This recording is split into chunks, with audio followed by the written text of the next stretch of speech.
and welcome to another episode of Politics Theory Other. My name is Alex Doherty.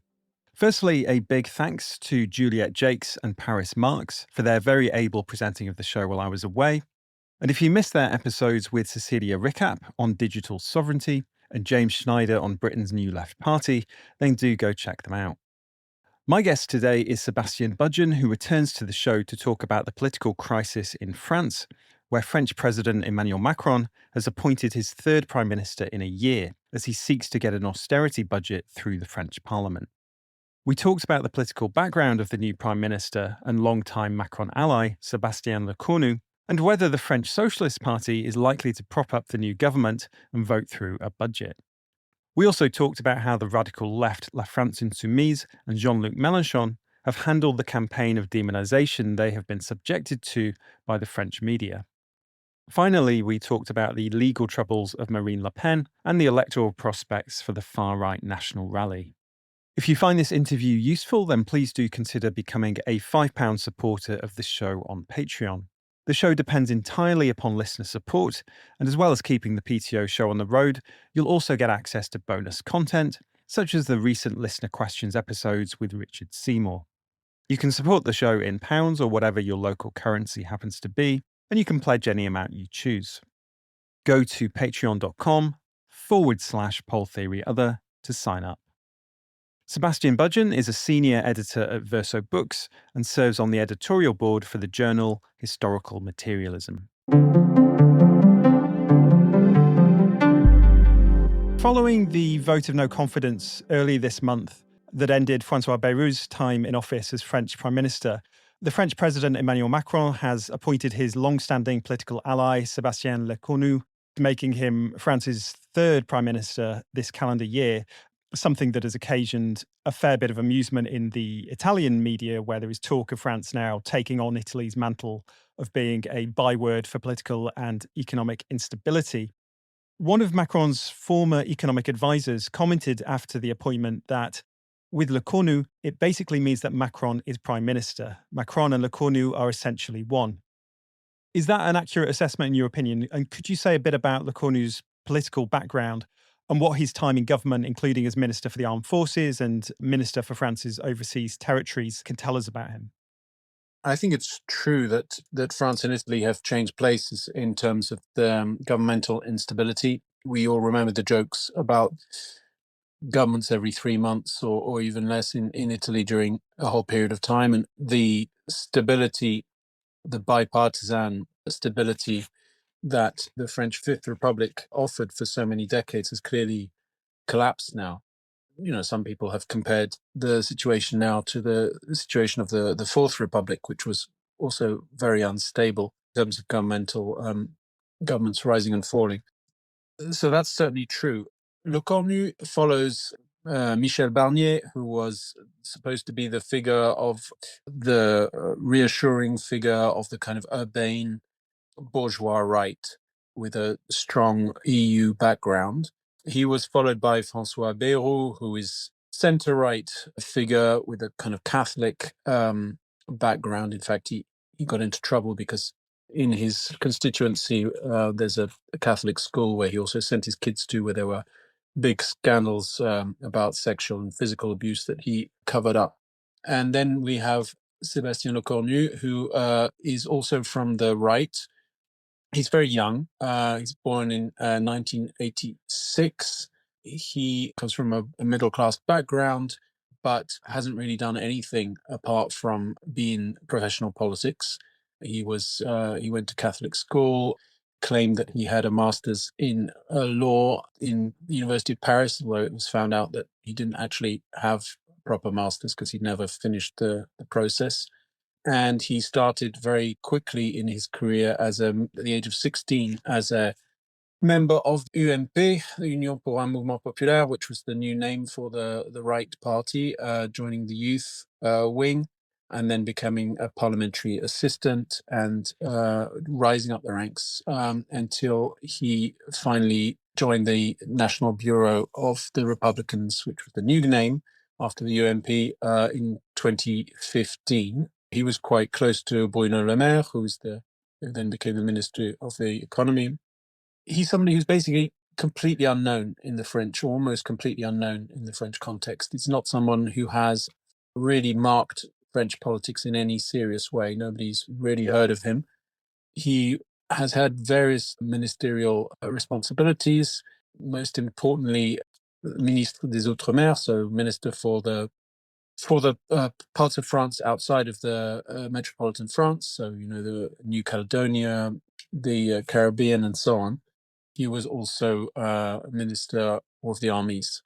So yeah, he's very much somebody who's seen as extremely close to Macron, kind of yes man, who is much in the Macronist mold.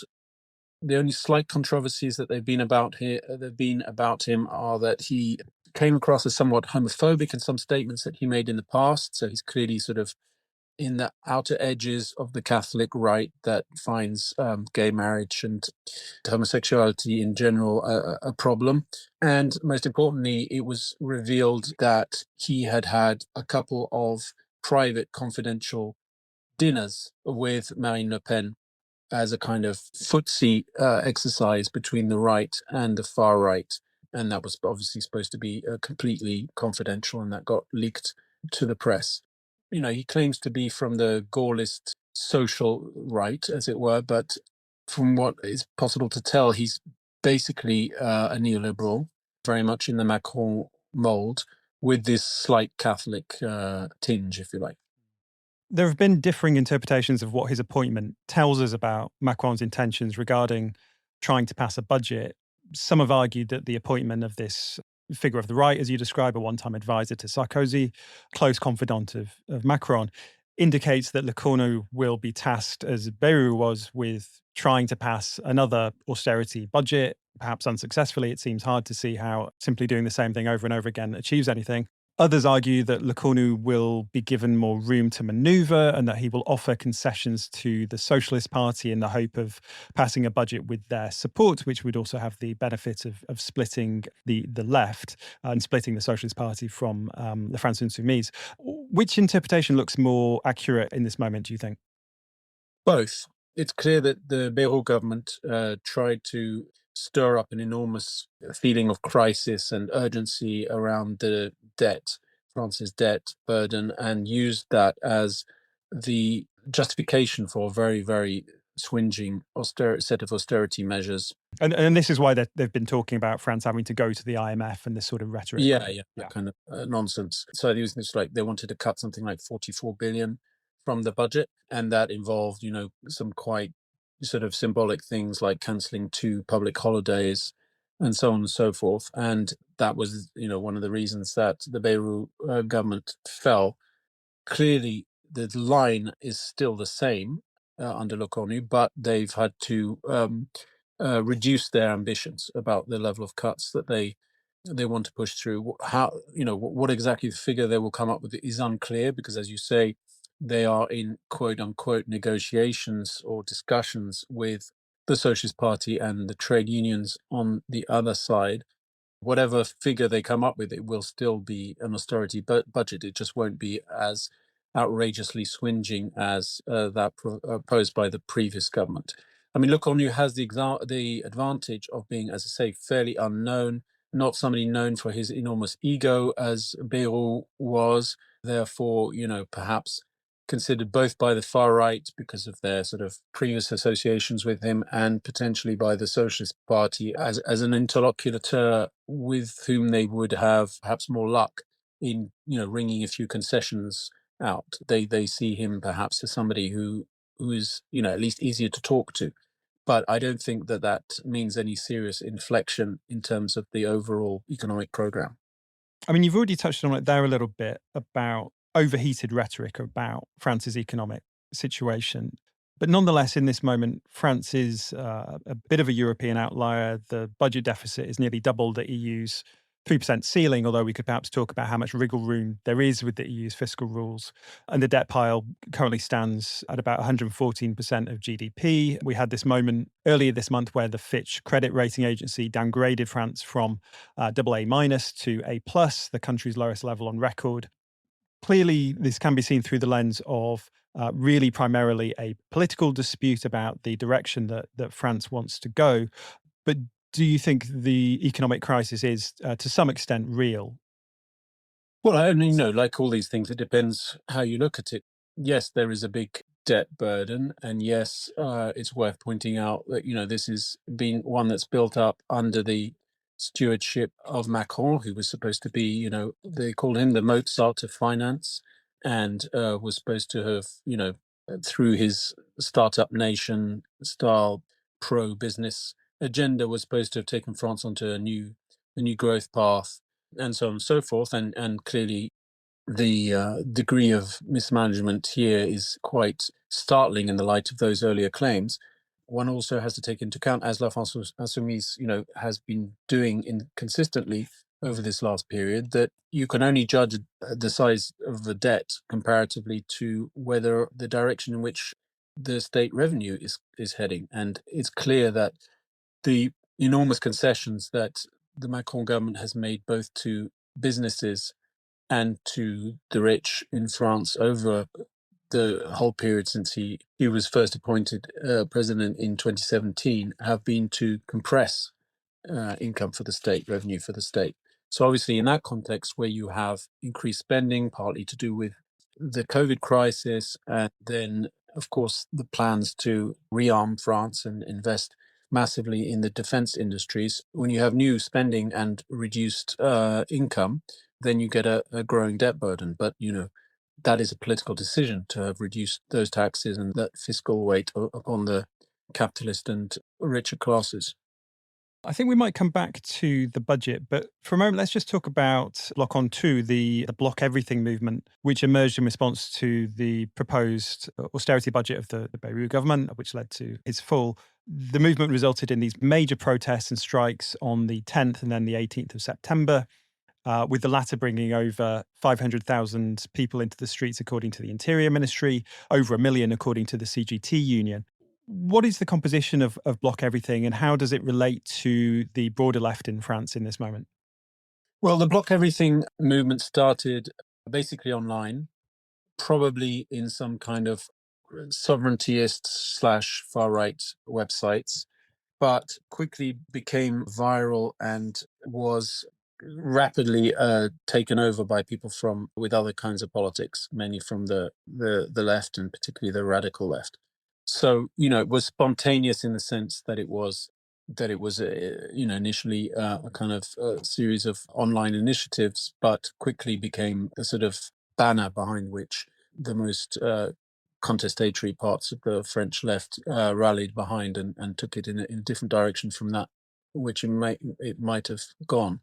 There was talk that about Bloc on Two being a kind of revival of the Gilets jaunes movement, which, as you remember, had this kind of plebeian cross-class character and also was very deeply rooted outside of the big cities in France, in the peri-urban and the rural areas of France, And, with and a was rather mistrusted by parts of the left, right? initially, yeah, for sure, because it had a class character that was unusual, involved, self-employed, small business people, as well as people from a more straightforwardly working class background, but coming from areas where the left and trade unions are historically extremely weak, and so on and so forth. And so there was a fear at that time that it would become a movement that would have strong anti-immigration and pro-far right kind of positions. It didn't turn out that way at all. Immigration hardly came up at all in the Gilets jaunes movement. It was very much a plebeian movement of protest against Macron and his policies. So there was talk that Bloc on Two would be a revival of that movement, and I think that was true probably in some areas of particularly provincial France. But Bloc on Two turned out to be a much more straightforwardly metropolitan movement in the big cities, very young, very much the kind of core constituencies of the people who vote for Mélenchon and La France Insoumise in the amongst the white population, if you like. Didn't It's not a movement that had a strong anchorage in the banlieue, but it was clearly a movement of serious mobilization amongst particularly younger people and a kind of postgraduate new middle class that has been radicalized over the last few years in the direction of La France Insoumise. People who are obviously in precarious jobs with downward prospects, the kind of classic thing we see with the new left movements across the world, whether it's in the UK, in the US, and so on. So not when I say new middle class, I don't mean people who have sort of necessarily stable, comfortable, reasonably paid jobs. In spite of the origins of the Block Everything movement, with it emerging out of these, sort of right-wing message boards and so on, is it right to say that the National Rally have been pretty entirely critical and have not sought to claim any ownership over the movement?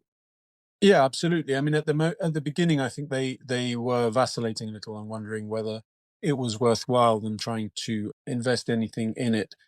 When they saw that it became much more closely identified with the left, they withdrew from it quite decisively and didn't, call for participation in it in any form. This is obviously linked to a sort of broader strategy that they've been engaged in since the European elections, which is to prove their respectability towards the employing classes. Bardella, particularly, is on a major charm offensive towards the bosses and the capitalists and the sort of media representatives of those circles to show that La France Insoumise is the irresponsible, violent force, and the National Rally is the force of stability and security, and in fact of neoliberal policies in many ways. Although they have to also reckon with having also a working class base, which wouldn't be happy with them dropping some of their key demands, such as the demands over the pension reforms and so on and so forth. That charm offensive vis-a-vis business that you describe on the part of the National Rally, up to this point, do you think it's not really hurting them in the polls? Because you can sort of imagine that the RN might be better served by pivoting closer to business after an election, right? Because that insurgent character is quite important to maintaining their voter coalition, right? Yeah, I mean, at the moment they're walking on two legs. They have their traditional base, which they still have things to offer of a symbolic nature, such as opposition to some of the reforms of the welfare state and the pension reforms. Although one should be careful. There are other reforms that they're in favour of. They're also not prepared to go for any serious forms of fiscal justice. So tax is something that they don't want to.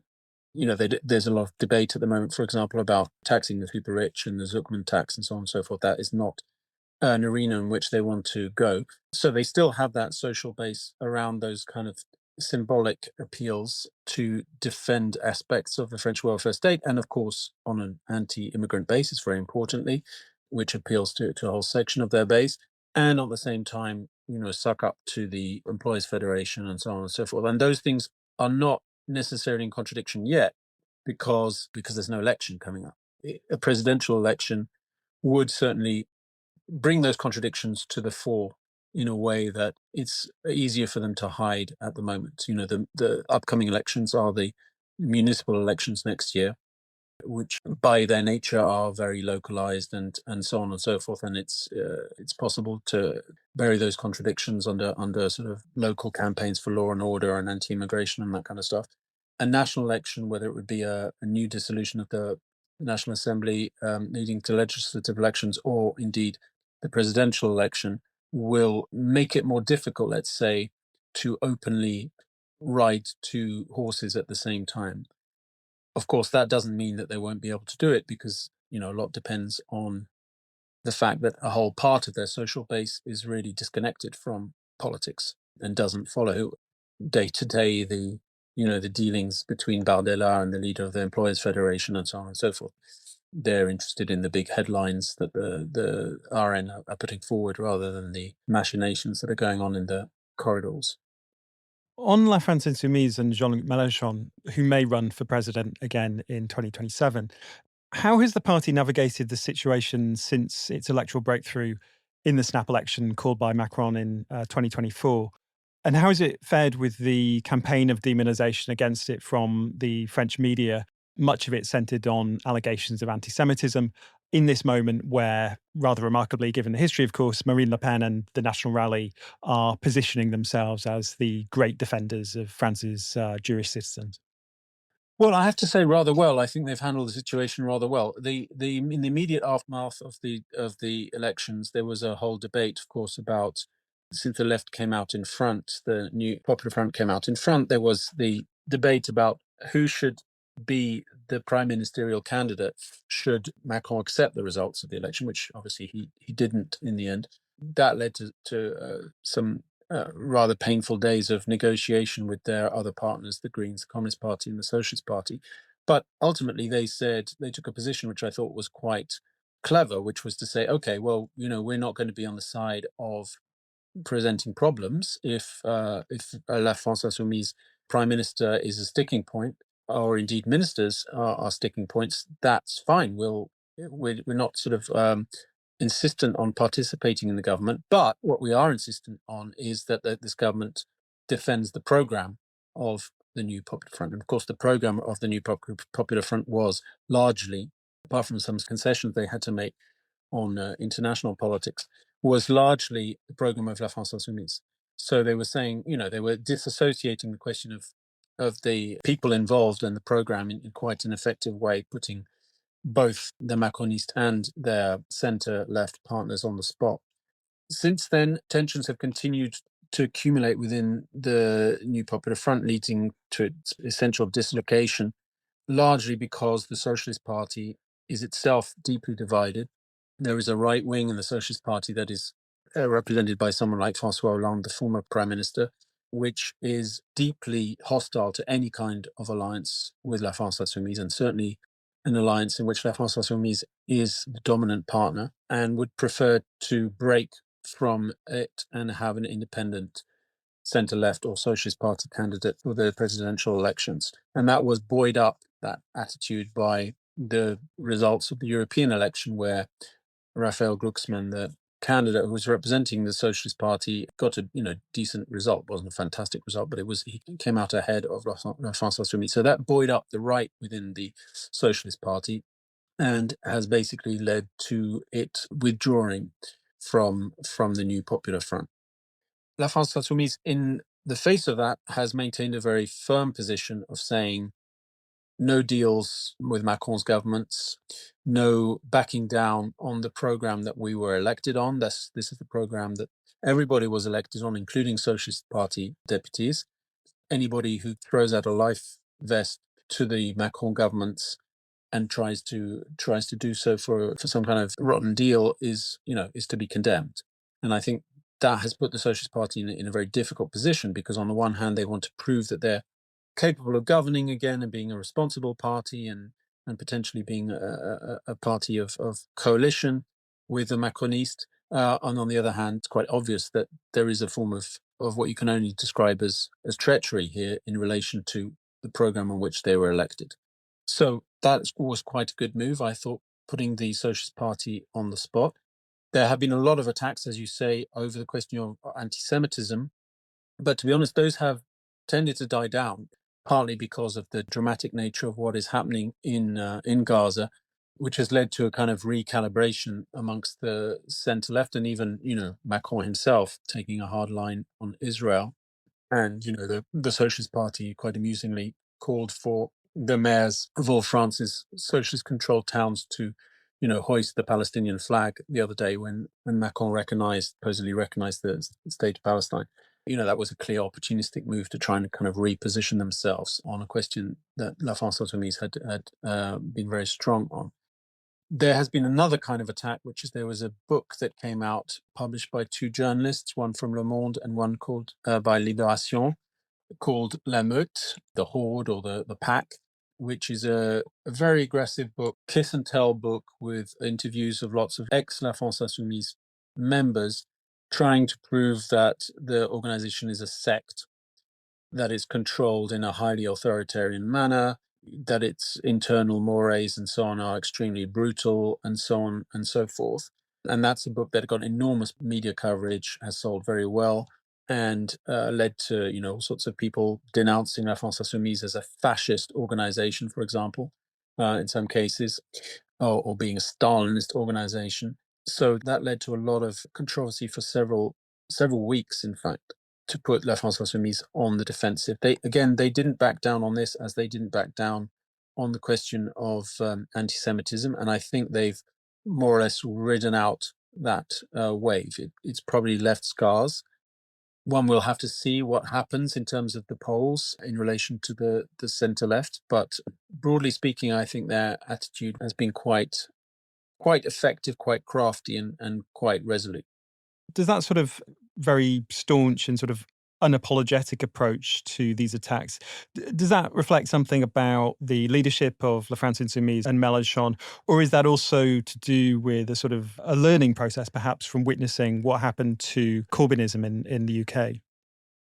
Yeah, very much so. In fact, Mélenchon wrote a blog post. He has a very active blog where he reacts to current events nationally and internationally. And he wrote a blog post, which I thought was quite good, after the 2019 election, where he was very clear about what he thought the weaknesses of Corbyn were, in particularly the kind of defensiveness over the anti-Semitism accusations. So he's clearly drawn lessons from that in quite an explicit way. But yeah, I think it also fits with a more general attitude, which is that when you're faced with an extremely hostile media environment, and I would argue that the French media environment is even more hostile than the British was to Corbyn. It's a very tightly knit elite of Parisian journalists who share essentially, it's extremely incestuous. They share all the same political references with slight variations. And La France Insoumise is really seen by almost all of them as personal offense, its very existence. And that also applies to the supposed left publications like Libération, particularly, and Mediapart to some extent as well. So in that kind of context, where you're surrounded by enemies, the worst thing to do is to show a sign of weakness and to retreat, because that is not the prelude to some kind of reconciliation. That is simply the prelude to an even more aggressive attack. And that's why they are constantly on counterattacking the media in quite frontal manner that I don't think you would see so much in the British context. You know, Mélenchon, for example, is extremely effective on TV when he's faced with a group of aggressive journalists. He's able to turn the tables on them in a quite effective way by also questioning their own journalistic standards, their own style of questioning that answers itself. That is not actually a real open question. It's a leading question, and a question that is completely that is a trap, and so on and so forth. He's very good at putting the finger on that explicitly in a way that puts journalists on the defensive, and that's something I think is perhaps was missing under the Corbyn years. Just going back to the Socialist Party for a moment, if the Socialist Party were to support Lecornu and enable the passing of a budget, presumably with some minor concessions, I mean, as well as that being a betrayal of the platform that the Popular Front stood on, it would also seem to be potentially suicidal, because they would be tying their political brand to this extraordinarily unpopular president who was only 18 months left in the Elysee. Wouldn't they be better off continuing to just vote down these proposed budgets and seeing how they fare in 2027? And I mean, also as an aside, I mean, it just seems remarkable and hilarious to be listening to the counsel of Francois Hollande, given his political judgment. Yeah, no, absolutely. There is a certain irrationality in all of this, which has to be factored in, especially when you consider that what they're trying to do, on the other hand, to marginalize La France Insoumise, is to part of the party is trying to put together a process of a primary process to choose the presidential candidate for 2027, in which they want everybody from Raphael Glucksmann, who's very much on the right of the centre left, through to François Ruffin, who was formerly a member of La France Insoumise, and so including the Greens, the Communist Party, and so forth. So they're trying to do this on the one hand, build together this primary process to have an alternative left candidate to Mélenchon, while at the same time flirting with the idea of supporting the Macronists, which are obviously get incompatible, because Ruffin, the Greens, Communist Party are not going to go along with that.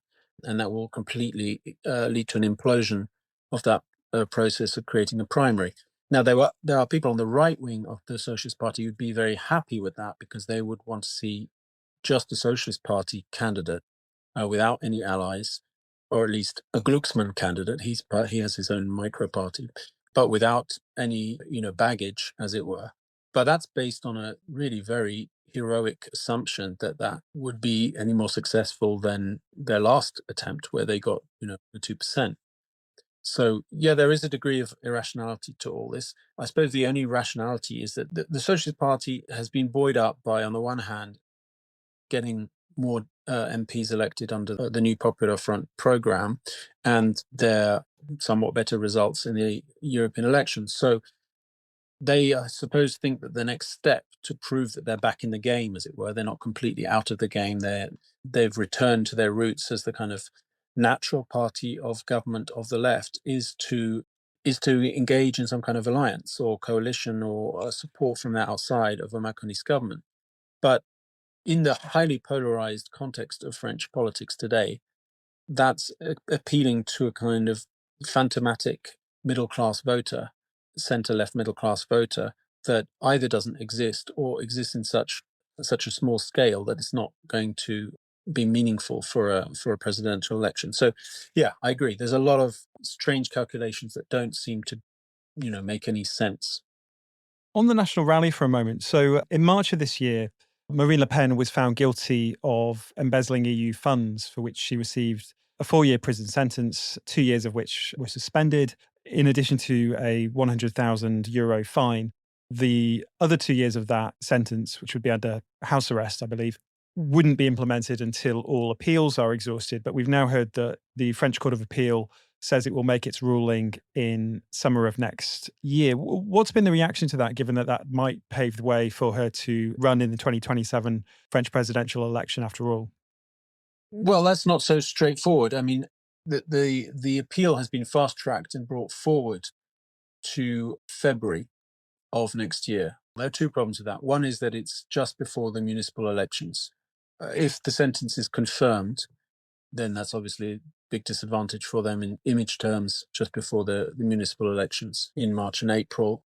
And secondly, if it's confirmed, then there's still the problem of the final appeal. This is only a sort of first stage of appeal. There would be a final appeal, the Cour de Cassation, which wouldn't necessarily be in time for her to present herself at the presidential elections. So it doesn't guarantee at all her ability to stand as a candidate. It might be before spring 2027, but it might be very close to spring 2027. So how do you launch a presidential campaign around her when it's still unclear whether she'll actually be eligible to run? There's been some talk about Bardella being the presidential candidate and him appointing her prime minister, which I suppose would be the way around it. Sort of Putin style. Yeah, exactly. But there are tensions between Bardella and Le Pen, both of a personal and a political nature. So that isn't a choice that she would be happy to make. And he's very young and much less formidable, right?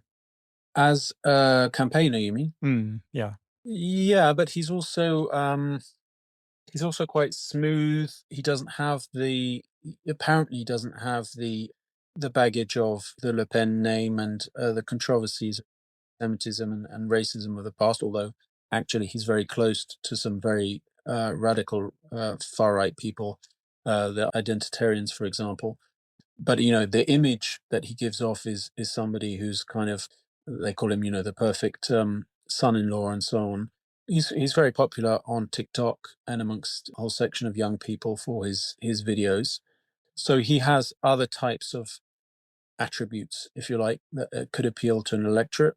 And he seems to be well appreciated by the employers and the capitalist class, who see him as less, some of them are so hysterical that they think that Le Pen is, well, they call her a Marxist, or she's a leftist because she's elected in a working class area because of these, as I say, commitments to defend parts of the French welfare state, so that she's in hock, as it were, to a popular electorate.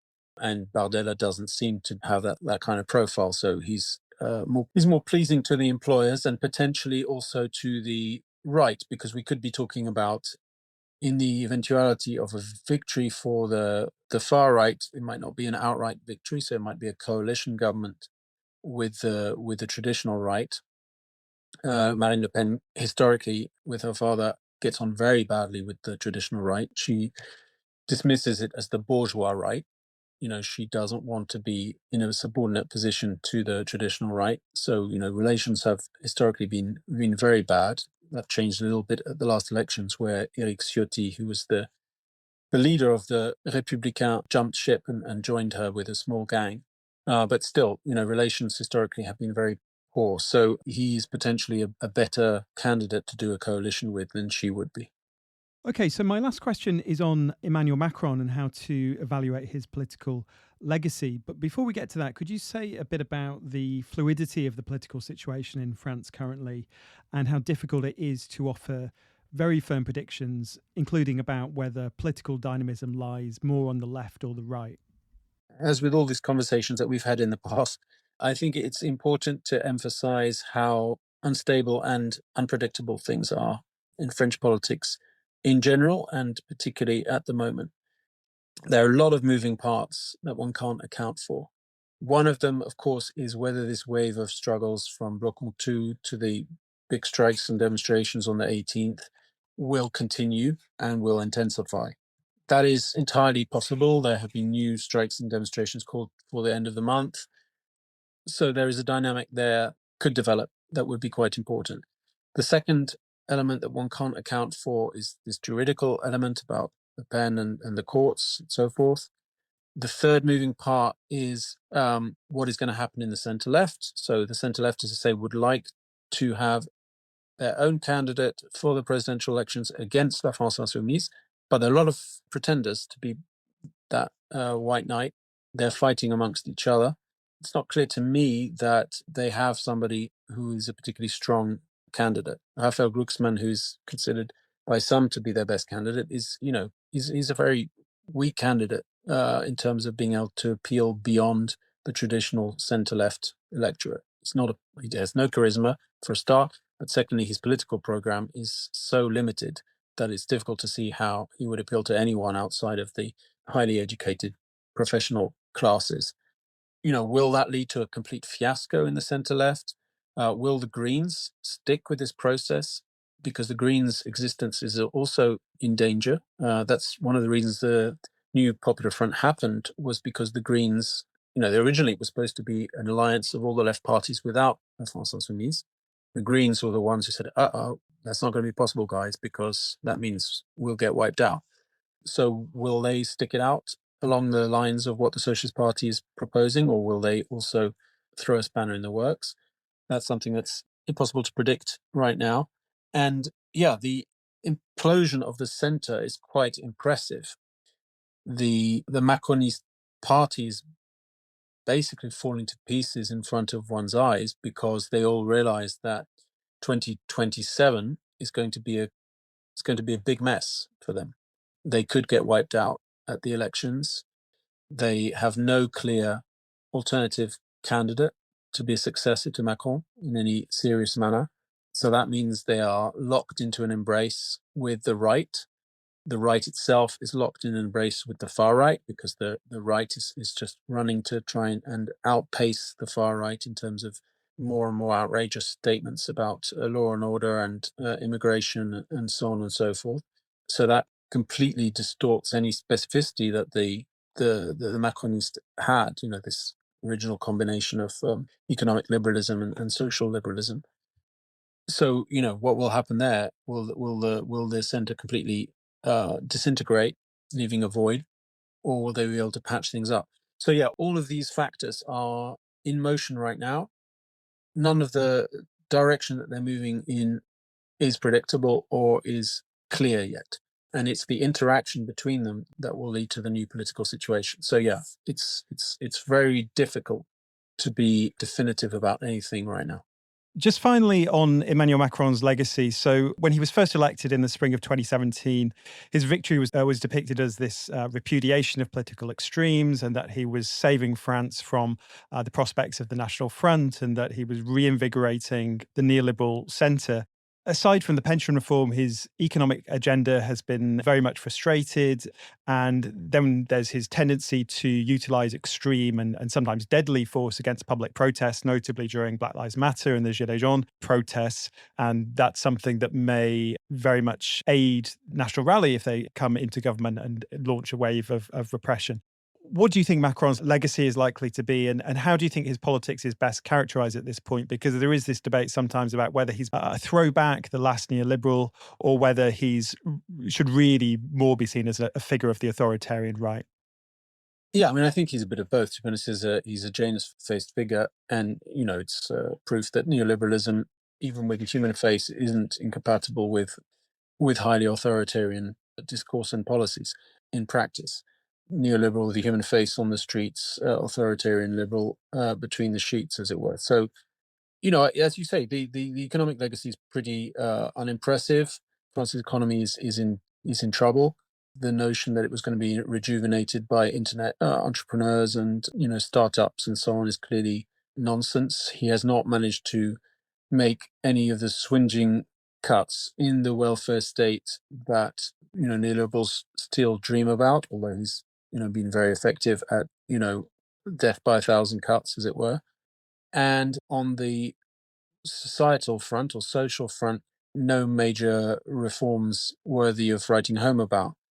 And it's usually on the geopolitical front that French presidents, at the end of their term, when it's been a disappointing one, try to make up for things. And again, I think that has been rather unimpressive. I mean, whether you look at the negotiations with Trump over tariffs, with the complete capitulation of the EU on that level, whether you look at the question of NATO and the rearmament program being pushed on the Europeans by the Americans in order that they buy more American weapons, whether you look at Ukraine, where clearly Europe doesn't have any real counterweight to whatever Trump's mood is of the day regarding Ukraine, or indeed broader questions like ecology, where Macron posed as a defender of green capitalism that is in total disarray. It's China that's leading the wave towards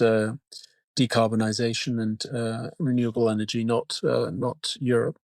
And indeed, especially perhaps over Palestine, where Macron has veered from completely uncritical support for Israel. If you remember, after the 7th of October, he suggested by, of all people, Bernard-Henri Lévy, he proposed a international coalition against Hamas, equating it with Islamic State and so on, an idea that died before it was even born. So a completely uncritical support of Israel to now, this symbolic grandstanding about recognition of the Palestinian state and so on. There's no consistency there whatsoever, no clear line, neither a return to the kind of supposedly pro-Arab policy of the Gaullist period, nor even, to be honest, a consistent line of support for Netanyahu, because that would involve its own contradictions that would be difficult for him to espouse. So, it seems very erratic, very unprincipled, very opportunistic on just about every level. One should remember that Macron is one of the most hated world leaders of our moment. He's even more unpopular than Keir Starmer, if you can imagine such a thing. Yeah, and it's sort of interesting that, because I think it doesn't necessarily come across. I don't think people necessarily get the depth of hostility that there is in France towards Macron. But yeah. Oh, it's very deep. Yeah, I mean, yeah. there is a hatred, a violent hatred of Macron, not in every sector of French society, but in very large sectors of French society. Macron is absolutely detested with a virulence that is perhaps difficult to imagine, because of everything he symbolizes: his smugness, his background, his arrogance, and so forth. He's really become a kind of incarnation of everything, including from the far right through to the far left, that people detest about the insularity, the incestuousness, the out of touchness, the Parisianness, the bourgeois nature of French politics.